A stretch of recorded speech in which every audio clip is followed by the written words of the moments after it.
Bonjour tout le monde! Aujourd'hui, je vous montre comment faire le cheddar.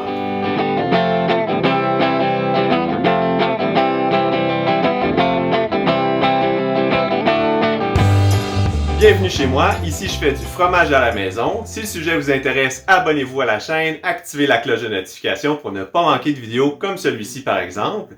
Le sujet du jour, comment faire le fromage le plus consommé sur la planète. Effectivement, le fromage cheddar est probablement le plus consommé au monde, en compétition avec la mozzarella. Mais pourtant, même si vous en avez probablement tous déjà mangé dans votre vie, il tient son nom d'un tout petit village d'environ 5000 habitants au Royaume-Uni. Le cheddar est l'un des rares fromages à ne pas être blanc ou jaune pâle. On le retrouve souvent sous sa couleur orangée. Et la raison de cette couleur, c'est l'ajout d'un colorant alimentaire qui s'appelle annatto, qui est en fait un colorant naturel extrait des graines d'une plante. Vous n'aurez pas à aller en Amérique du Sud pour récolter cette graine-là. L'annatto est disponible dans tous les magasins qui vont vous proposer des produits, des ingrédients pour faire votre fromage à la maison. Et vous pouvez l'omettre aussi de la recette du cheddar et votre fromage sera tout simplement blanc. Même si vous faites votre fromage cheddar blanc, il aura le même goût qu'un fromage orange. C'est seulement la couleur qui est changée par l'annatto. Alors tout le monde, est-ce que vous êtes prêts à faire le fromage le plus consommé au monde? Avant de vous présenter la liste d'ingrédients, je me présente Fred du futur. Je veux seulement vous dire que je peux comprendre qu'en voyant des mots comme présure ou culture bactérienne, vous soyez effrayé, que vous quittiez la vidéo. Vous êtes venu ici pour faire du fromage cheddar, ça vous prend certains ingrédients et honnêtement, ce sont des ingrédients qui sont disponibles, qui existent et qui sont assez abordables. En quelques clics de souris, vous pourrez vous les procurer. Donc, de grâce, restez avec moi jusqu'à la fin, on va faire du cheddar ensemble. Vous allez être même capable de faire le plus beau fromage cheddar de tout votre quartier. La recette pour le cheddar est affichée à l'écran. C'est une recette pour 12 litres de lait. Si vous en utilisez moins, ajustez en conséquence les proportions. Première étape, on veut du matériel propre et aseptisé. Je fais bouillir ce qui peut l'être et j'utilise du vinaigre blanc sur le reste. Nous allons faire chauffer notre lait à feu indirect. J'utilise un chaudron d'eau bouillante sur lequel je mets mon chaudron de lait. Le lait que j'utilise est un lait homogénéisé et pasteurisé. Ce n'est pas le meilleur lait pour faire du fromage, mais vous allez voir, ça fonctionne. Si c'est tout ce que vous avez, allez-y, faites votre cheddar. On fait chauffer le lait à 31 degrés Celsius. Lorsque l'on prend la température, on brasse le lait pour mieux uniformiser la température à travers le chaudron. On n'a pas à brasser constamment lorsque l'on fait chauffer le lait à 31. À 31 degrés, on retire du feu. Ici, j'utilise un quart de cuillère à thé de culture bactérienne mésophile. Celle que j'utilise est la Saco MO030, mais vous pouvez utiliser aussi de biénol à mésophilique type 2 ou de Choose-It, la MA4001. On laisse réhydrater 5 minutes avant de venir brasser pour les incorporer pendant 1 minute. Et on laisse maturer ces cultures 50 minutes. Prochain ingrédient, le chlorure de calcium. On ajoute 3 quarts de cuillère à thé qui auront été dilués dans 1 quart de tasse d'eau non chlorée. Et on brasse 1 minute.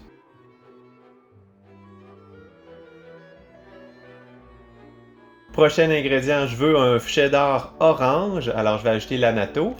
Dans mon cas, j'ai utilisé une demi-cuillère à thé que j'ai dilué dans 1 quart de tasse d'eau non chlorée. Ce n'est pas un ingrédient qui est obligatoire pour la recette. Donc l'annatto, vous allez voir au début, une fois incorporé dans le lait, ça n'a pas l'air d'être très orange, mais croyez-moi, avec le temps, la couleur va beaucoup s'accentuer. Donc ne vous fiez pas à ce que vous voyez dans votre chaudron lorsque vous l'ajoutez.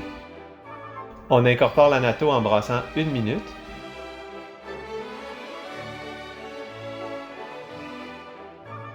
Prochain ingrédient, on ajoute la présure.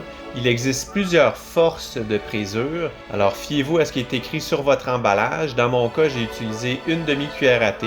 Important, quand on ajoute la présure, on brasse lentement. J'accélère la vidéo pour vous montrer que je brasse 1 minute, mais ne brassez pas vite comme ça.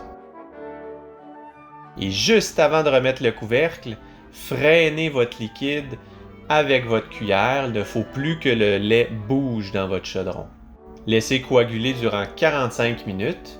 Et avant de découper le caillé, on va faire le test du couteau. Je tranche le caillé, je tourne et je soulève et j'observe que la tranche est propre et que le petit lait s'y engouffre. Donc c'est le signal, je vais découper mon caillé. Si en faisant le test du couteau, votre tranche n'est pas très propre, attendez encore 10 minutes avant d'aller à la prochaine étape. On découpe en cubes de 1 cm, donc je commence dans un sens, puis dans l'autre pour former un quadrillé. Ça nous fait donc des colonnes. On veut des cubes, alors je vais faire des coupes à 45 degrés pour créer les cubes.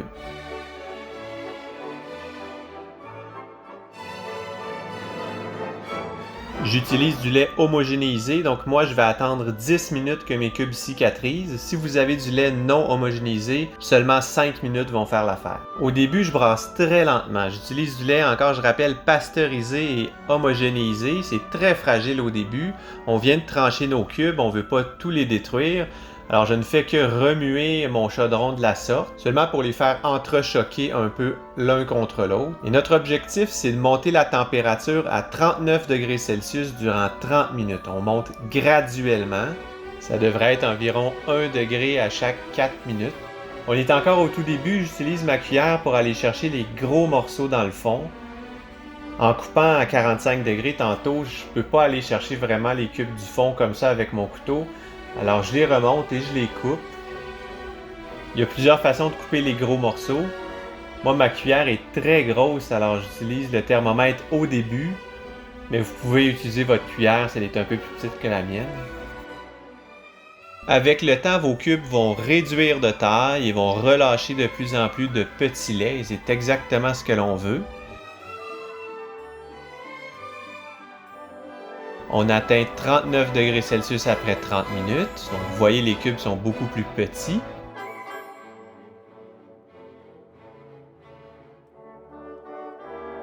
Une fois le 39 degrés Celsius atteint, nous allons maintenir le 39 degrés durant 30 minutes. On n'a pas besoin de brasser continuellement durant le second 30 minutes, seulement venir aux 5 minutes pour éviter que notre caillé colle ensemble et s'agglutine. C'est suffisant, on brasse une dizaine de secondes à chaque 5 minutes. Juste pour préciser, dans le premier 30 minutes, lorsque l'on montait la température de 31 degrés à 39 degrés, là c'était important de brasser assez constamment. Après 30 minutes, on va faire un test. On va prendre le caillé dans nos mains qui sont très propres et on va les compacter entre nos doigts. L'objectif, c'est que le caillé garde sa forme et que l'on puisse le défaire en plus petits morceaux avec nos doigts. Donc, une fois que c'est atteint, on laisse sédimenter durant 15 minutes. Ça va nous aider à faire le drainage plus tard. On draine à travers un coton fromage. Puisque tout a déjà sédimenté dans le fond au début, c'est juste le petit lait qui coule. On conserve le petit lait pour la recette. On va s'en servir, vous allez voir plus tard.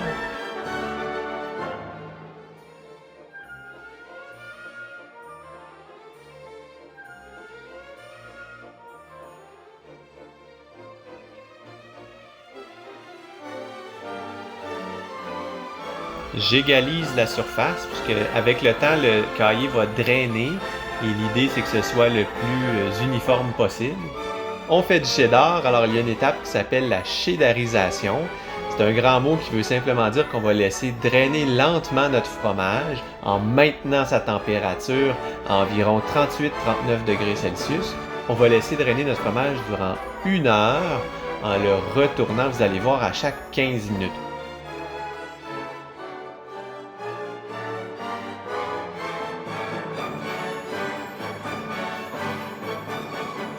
Après le premier 15 minutes, je vais enlever le fromage du coton fromage. Je vais le couper en deux, superposer les deux morceaux une par-dessus l'autre. L'idée, c'est que le fromage va être pressé par son propre poids. Donc, en les empilant comme ça, un par-dessus l'autre, ça crée de la pression dans le bas du fromage, puis ça laisse encore plus de petits laits s'égoutter. Je vais remettre ça dans mon chaudron. Et ce chaudron-là, je le remets au-dessus du petit lait. Donc vous, de votre côté, vous n'avez peut-être pas un gros chaudron comme ça. Vous pouvez simplement utiliser votre évier rempli d'eau. Alors dans ce cas-ci, votre petit lait ne sera pas important, mais assurez-vous d'avoir de l'eau assez chaude, au moins à 40 degrés Celsius pour maintenir votre fromage à 38-39 degrés Celsius. On ne laisse pas tremper le fromage dans son petit lait, on l'enlève à chaque 15 minutes quand on vient retourner le fromage. Donc, après le deuxième 15 minutes, je vais venir couper encore une fois mon fromage en deux et le superposer. Ça va créer encore plus de pression. Durant l'heure de chédarisation, vous aurez à maintenir votre eau à 40 degrés Celsius. Donc, vous aurez peut-être des changements d'eau à faire ou ajouter de l'eau très chaude pour ramener la température. C'est cette étape-là qui donne le goût très caractéristique du cheddar. Durant ce temps, les cultures bactériennes continuent d'acidifier le fromage en consommant le lactose, le sucre dans le lait. Vous n'avez pas à savoir ça nécessairement, même si vous ne comprenez pas tous les petits détails, la nature va fonctionner, les cultures vont consommer leur lactose. Donc, faites seulement les maintenir à 38-39 degrés Celsius. Vous pouvez baisser à 35 degrés Celsius, pas de problème, mais l'idée c'est de garder ça au chaud le plus possible. Chauffez pas trop, ça ce serait l'autre erreur. Si vous montez à plus de 42 degrés Celsius, vous allez tuer vos cultures bactériennes.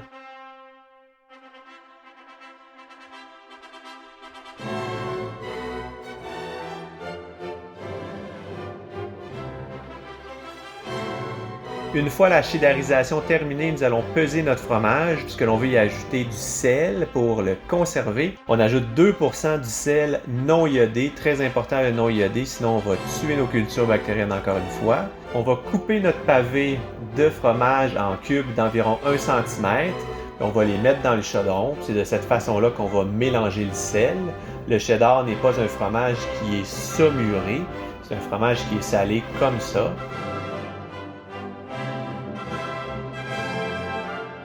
Le sel va être ajouté en 2 étapes, donc la première moitié au début, on mélange bien. L'idée c'est de ne pas tout ajouter le sel en même temps et de choquer la surface, la croûte du fromage, parce que plus tard on va presser tous ces cubes-là ensemble. Et si on a ajouté tout le sel en même temps, ça va avoir asséché très vite la croûte de nos cubes.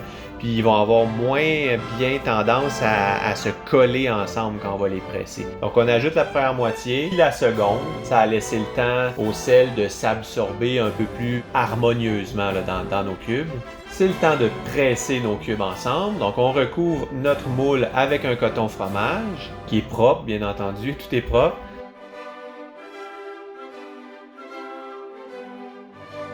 On ajoute nos cubes. C'est la taille de votre moule qui va vous dire combien de lait utiliser dans la recette de départ. Moi, j'aurais pu utiliser encore un petit peu plus de lait. Mon chaudron va jusqu'à 14 litres. Puis vous voyez, mon moule aurait pu aussi prendre un bon 2 autres litres de lait. Ça m'aurait donné un petit peu plus de cubes, donc plus de fromage à la fin pour exactement le même temps. C'est ce qu'il faut comprendre. Ça prend autant de temps à faire 14 litres que 12 litres que 6 litres. Donc, ayez ça en tête. On rabat le coton fromage et on met le foncé.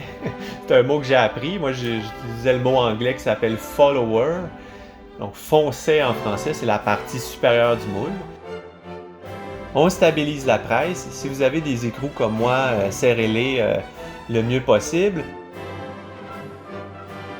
On presse à 11 kg durant 1 heure.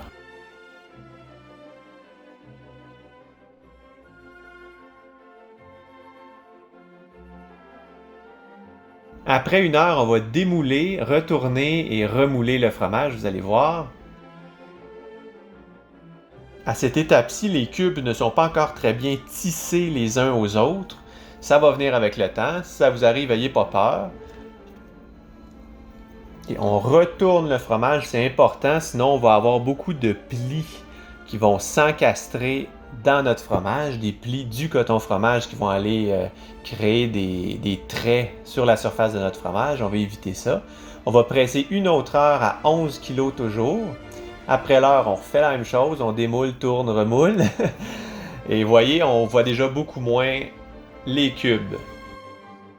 On retourne. On remet le coton fromage et on represse. Quand vous remettez le fromage dans son moule, assurez-vous de tirer le coton fromage.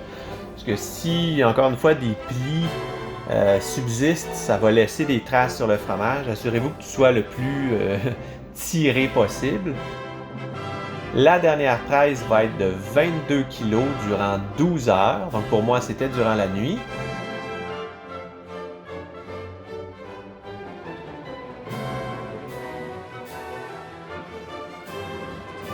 On souhaite bonne nuit au fromage. Bonne nuit! Le lendemain matin, 12 heures plus tard, on regarde à quoi ça ressemble. Très important, il y a une différence entre une marque de coton fromage, ça c'est correct, puis des marques de cubes qui sont pas bien tissées ensemble, donc ça c'est moins correct. Mettez-vous dans la peau d'une moisissure. La moisissure, si elle entre dans votre fromage, va faire beaucoup plus de dégâts que si elle reste en surface. Donc, les cubes mal tissés, il faut presser encore. Dans mon cas, j'ai pressé 2 heures de plus, puis ça m'a donné un fromage à la surface complètement fermée. On va affiner notre fromage à 13 degrés Celsius. Soit vous mettez sous vide ou soit vous contrôlez l'humidité pour le maintenir à 85%.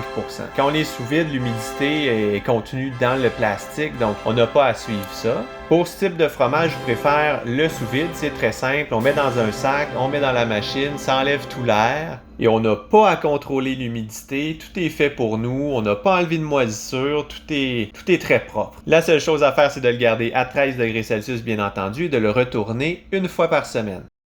Le cheddar est un fromage assez ferme qui gagne à être vieilli sur une longue période. Personnellement, lorsque je le fais à la maison, j'en consomme le premier quart après 3 mois de vieillissement. Je laisse le deuxième quart affiner pendant 6 mois. Le troisième quart, je le consomme au bout de la première année. Et le quatrième quart, j'attends 2 ans avant de le consommer. Donc, de cette façon, pour un seul et même fromage, vous aurez accès à toute une différence de saveur et vous pourrez voir son évolution avec le temps. Si vous aussi, vous voulez suivre cette aventure de goût avec votre fromage, je vous suggère d'utiliser une machine à emballage sous vide.